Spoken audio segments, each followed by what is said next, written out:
Chaque voyage commence par un pas qui nous mène vers des destinations inconnues. Une aventure de l'âme, de l'esprit et du corps, un pèlerinage holistique. Commencez votre marche avec Dieu.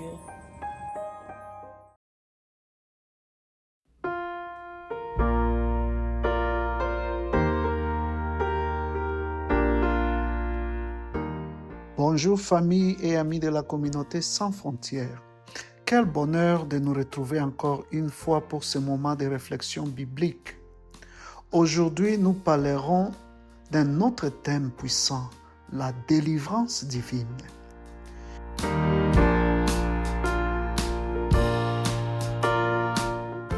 Pierre était en prison. Les chaînes liaient ses mains. Les gardes surveillaient chacun de ses mouvements et une grande porte de fer bloquait sa liberté. Humainement, il n'y avait aucune issue. Mais pendant que tout semblait perdu, quelque chose se passait à l'extérieur. L'Église priait sans relâche pour lui. Au milieu de la nuit, une lumière remplit la cellule.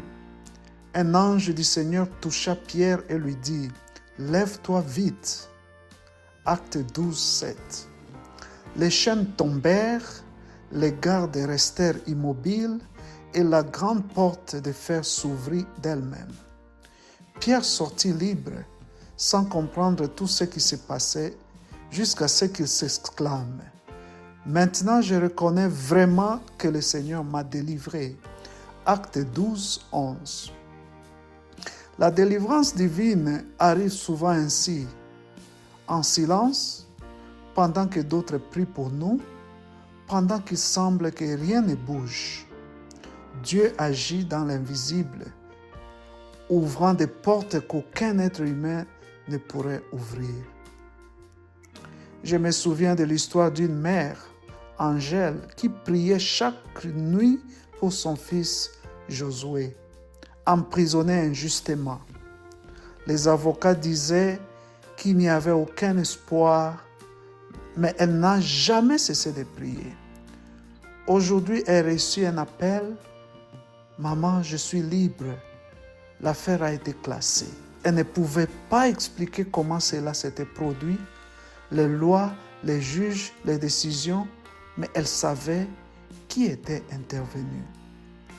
C'est ainsi que Dieu agit. Parfois, la justice du ciel interrompt les procédures de la terre.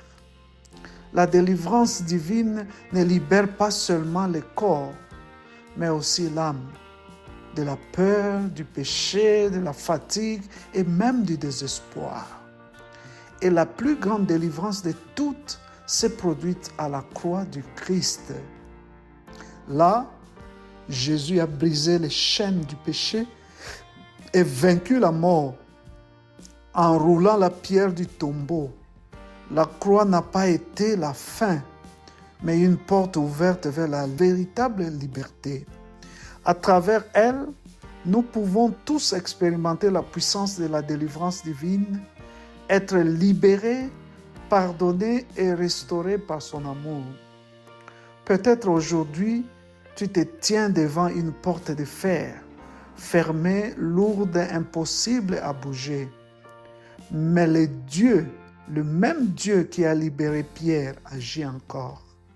Il envoie sa lumière dans l'obscurité, brise les chaînes invisibles et ouvre des chemins là où il n'y en avait pas.